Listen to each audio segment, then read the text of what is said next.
We're going to take you straight across to Israel. Avi Hyman is speaking for the Israeli government. We're getting an update there. And ensure that Gaza doesn't pose a threat to Israel anymore. That's what we've committed to do, and that's what we will do. There is enough aid going through. I've just told you there's a surplus of aid going through. It will continue to go into Gaza. We have set up the Al Mawasi area and other areas to ensure that that the civilians of Gaza are out of harm's way, while Hamas does their absolute utmost to try and keep them in place, to ensure that they can use them as human shields. We will not allow Hamas to use their people as human shields. We will go after Hamas. We will free Gaza from Hamas. Thank you. Next question from Joel Pollak at Breitbart News. One Israeli analyst described the Biden administration's withholding of munitions from Israel by saying that the Biden administration is tying Israel's hands and preventing it from defeating Hamas. Do you agree? Joel, thank you very much for the question. I've obviously seen these reports, reports coming out from unnamed sources on the American side. I can refer you to statements made this morning by the IDF Chief of Staff. I could refer you back to the Americans if they indeed have or are making these statements. I personally, as the Israeli government, do not have anything to add on these reports.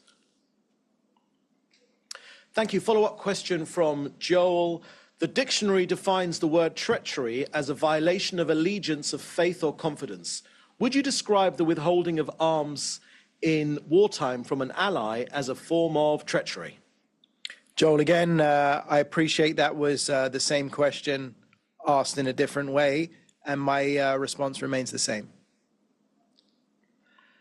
Thank you. Question from Andrew Connell of Sky.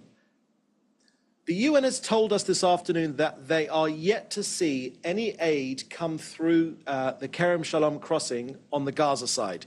You say it has reopened. Can you tell us when aid will be passing through the crossing into Gaza? So again, this is the second time that Hamas has directly shot the Kerem Shalom crossing from Rafah in an attempt to ensure that the main aid artery to Gaza is shut down. Well, that's now happened twice.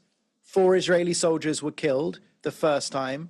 And I can report, as I did, that the opening, it is open, but specifics of trucks, when and how they're going in can be discussed with COGAT that coordinates that activity directly. And I would ask the UN why day in and day out there is so much surplus on the Gaza side of Kerem Shalom that is not being distributed. Thank you. Question from Lior Soroka at The Washington Post. Can you confirm that Netanyahu and Burns' meeting has ended? I cannot confirm that. The Prime Minister's office will release a statement if needed, when appropriate. Thank you. Second question from David Clement at the News Forum in Canada. British MPs were briefed in a committee hearing that the best estimate on the civilian to combatant casualty ratio in the war against Hamas is 1-to-1. Is there any accuracy in that claim? I can tell you that we are still firmly in the fog of war.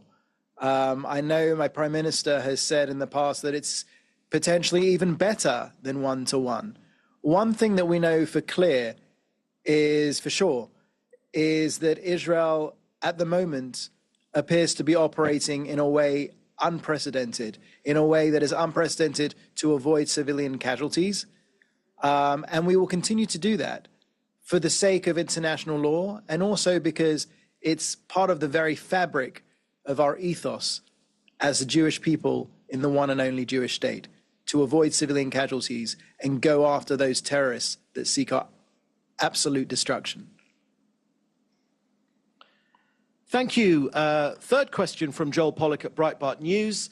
Does Israel's control of the Rafah crossing and Philadelphia route give Israel greater flexibility to reach a hostage deal with Hamas? So, Joel, great question. We will continue to keep up the military pressure on Hamas. We know from the last hostage release that we needed both the military pressure and the diplomatic channel. Ultimately, Hamas was brought down to their knees begging pleas for a bit of respite, for a break in the fighting so they could release around half of the hostages.